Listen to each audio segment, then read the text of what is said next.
COC Network here with another unboxing, this time coming from the company WEMAX. And this is another projector from the company. This is the WEMAX Dice.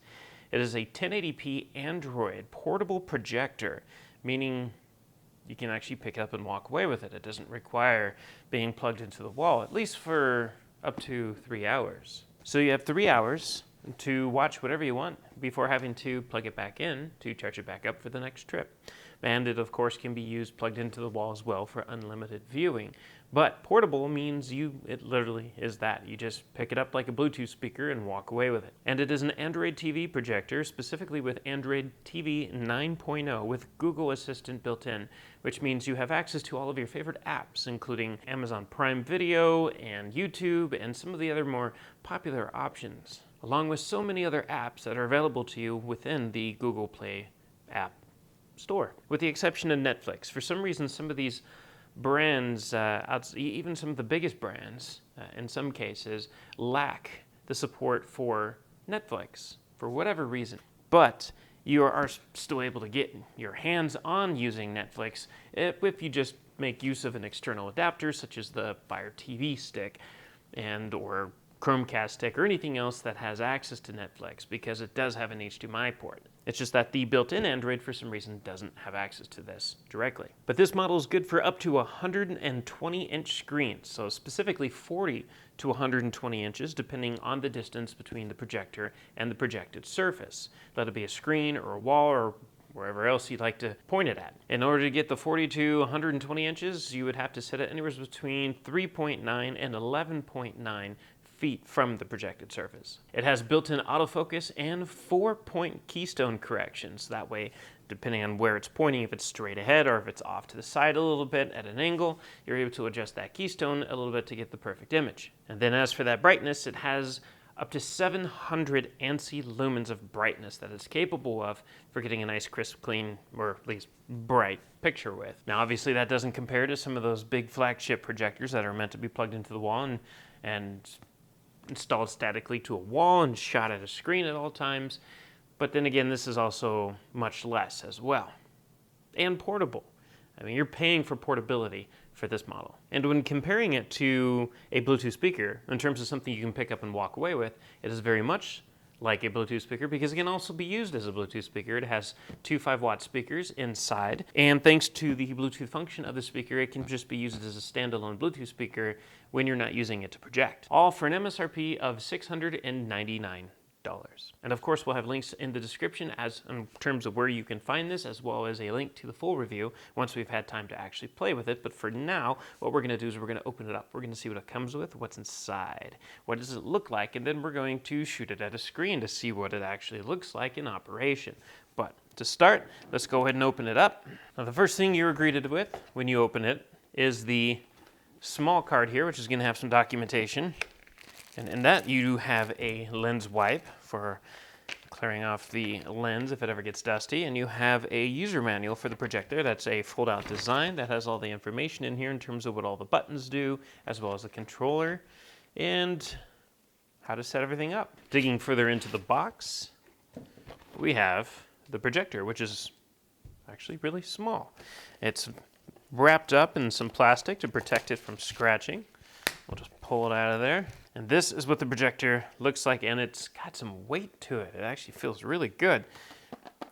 It looks like a mixture between metal and plastic in its design, with an all gray, multi-tone gray really, design here. You have mesh in the front, you have a pattern mesh on the sides, and then you have some additional mesh, or when I say mesh, I'm referring to the grill, the mesh grill, but on the back there's a mesh grill right there as well. And all of this is either for speakers or airflow, for bringing air in and sucking it back out to help dissipate any heat buildup that's coming from the projector. It's got a nice leather, or maybe actually looks like a pleather strap that allows you to carry it around with. And it can be removed, kind of like a guitar strap. It has a little slit here on both sides, so if you don't want to make use of this strap, you can get rid of it. On the bottom, you have 4 rubber feet to make sure that it sits still wherever it's sitting, as well as threads for connecting a tripod, in case you want it to rest on a tripod.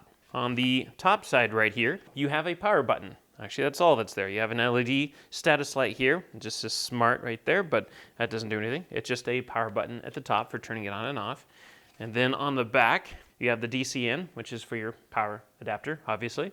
You have a headphone jack, so if you want to go out to a pair of wired headphones or a stereo system, you can use that. You have a USB slot, and that's for playing any kind of content off of a USB drive. And then you have HDMI right here for any HDMI device you want to plug into this. Let it be a video game system or a Fire TV stick for Netflix access, or anything else that uses HDMI.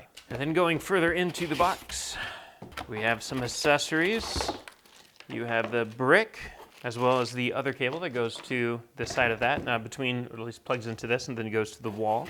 And then you have the controller. It's very simplistic, only has a few buttons. You have a power button at the top. You have a Google Assistant button for triggering Google Assistant, so you can talk to the remote and say, hey, search for such and such on YouTube, or any other app that you have access to.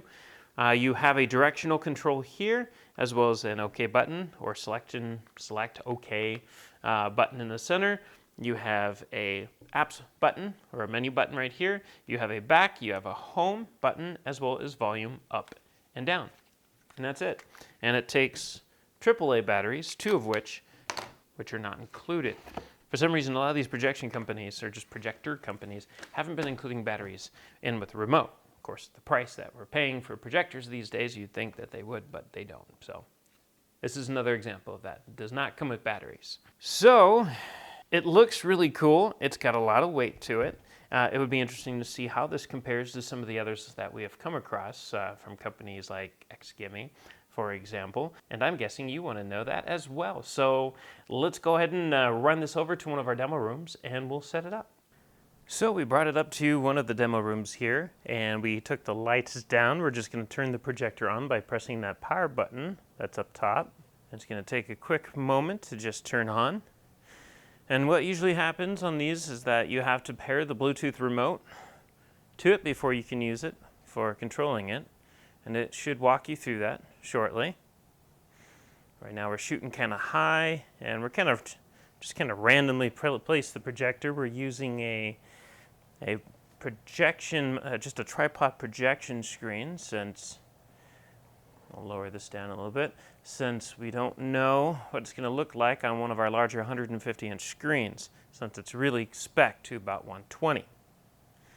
Right now I'm just kind of giving it a moment to see how well it autofocuses. And it's trying, even though it's shooting off the screen. Looks like it did a great job, actually. And for shooting at 120, I think we should have actually used the larger screen, but it's okay. This screen here is 100 inches, so it does give us something to work off of. What it's doing right now is it's telling me that within 20 centimeters to hit the menu and the home button together to trigger the controller. And I just did that, so it's now paired with the projector. And right now it's just back to the autofocus screen in case I want to fine tune it, which I do not. I'm just gonna press down and go to next. Unfortunately, it doesn't really give you the ability to auto keystone on this one at least. So we are kind of limited here. Okay, so what we did is we brought the screen closer and modified a few things. Now we're about 8 feet-ish, maybe 9 feet from the projection screen. And we kind of burned through real quick connecting it to the network, or one of our networks here, and getting Android all set up. So it's just saying, hey, your projector's powered by Android TV. You get to get apps from Google Play, talk to Google Assistant, cast to your TV using any device that supports Chromecast, or casting to a Chromecast device. And now we're going to drop into the Android store, or Android screen just a moment here. Of course, right now it says, hey, it looks like you've plugged in a drive. Right now we're just going to back out of this really quick because we don't want to worry about the drive just yet. Right now we just want to kind of take a look and see what the menu system here looks like. And everything does kind of move pretty smoothly here. There's no latency or lag in the mix. As a reminder here, you got all sorts of different things to choose from since it's, oops, we don't actually want to go into Disney. Since it says an Android projector and you have all the apps from Android, you have all these options here to choose from all of your favorite streaming services, everything from Apple to Amazon to YouTube, you name it, it's all here, except of course, again, for Netflix, but we've already discussed how to get around that. Now what we're going to do is we're actually going to skip the drive because we want to see what YouTube looks like, because obviously it's a wireless streaming Android projector, so who cares what's on the thumb drive? Let's actually see what YouTube has to offer. And we're just going to look for Starfield trailer, because that's a new and exciting game that's coming up, and we'll go with this one. Now with this trailer playing, you can see the capabilities of this projector. It's a small little projector, yet it's producing a very bright and vivid screen. Again, you're probably going to see some lines going up the screen on the camera, only because it's at a different refresh rate. But colors, brightness, the blacks in this projector are pretty decent. It looks nice. And this is coming from a projector that can be used remotely. So you can take this and have a picnic, or you can camp out in your backyard and enjoy this. And you can get up to 3 hours of watch time on a single battery charge. So that'll get you through your typical movie outside of a few options like Avengers or anything else that is incredibly long. But here, I mean, with 3 hours, you're going to get plenty of use out of this for such occasions, especially camping out in the mountains. You just want to take this and throw it into your RV, so you have some projection on the outside of your RV. If you have a projection screen you can stretch out and shoot at. Or again, if you just want to plug it into the wall and use it at home, you'll get unlimited hours, just like you would any other projector, since it's not relying on the battery. And we'll switch over to something else, maybe some Forza Motorsport. But the colors, the reproduction, everything looks fantastic on this. This would be good for watching movies, watching TV, let it be an action movie or an animation. Again, no settings have actually been adjusted on this projector, so you're seeing it as is out of the box. And of course, again, it's probably not translating completely over to the camera versus what we're seeing right now. But that's the whole reason why I'm kind of narrating and letting you know what we see. Just keep in mind it is 1080p, it's not 4K, so it's going to be just 1080p. You'll see some of the specs on their website claim that it supports 4K, but when these companies say that, it's just it's kind of misleading, honestly. But it's just saying that you can play 4K content on it. It's not going to be 4K when you see it on the screen. It's going to be 1080p, so it's going to downscale it. But you can click on 4K content like this video, and what they're referring to mostly is just processing power that it can keep up with the necessities of being able to play back the video. But again, you'll see it at 1080p. But this looks great, and it's really nice to see so many of these portable projectors pop up into the market with a good battery life, or at least a decent battery life, and a really good picture, especially when you're spending this kind of money on a projector. It is important that it looks nice. And there you go. Again, this is the WEMAX DICE Portable 1080p Android projector, LED projector, and it is $699 MSRP. We're going to have links in the description to where you can find it, as well as a link to the review once it's available. You have to give us a few days at least or more to be able to really sit down and play with it to see what we like. But we will have that link in the description come time. And if you liked what you've seen here, don't forget to subscribe below and like this video, and let us know your feedback in the comments section. What's on your mind? What do you think about this interesting portable projector? Is this something you'd find yourself buying, or how does it compare to some others that you've seen? Definitely use the comment section and share. And as always, we thank you for watching, and we'll catch you next time. If you want to stay on top of all the latest and greatest, and or at least the gadgets we cover, remember to subscribe right here. Subscription button. Click it. You're going to want to. There's lots of videos, interviews, previews, all sorts of stuff. Button. Click it.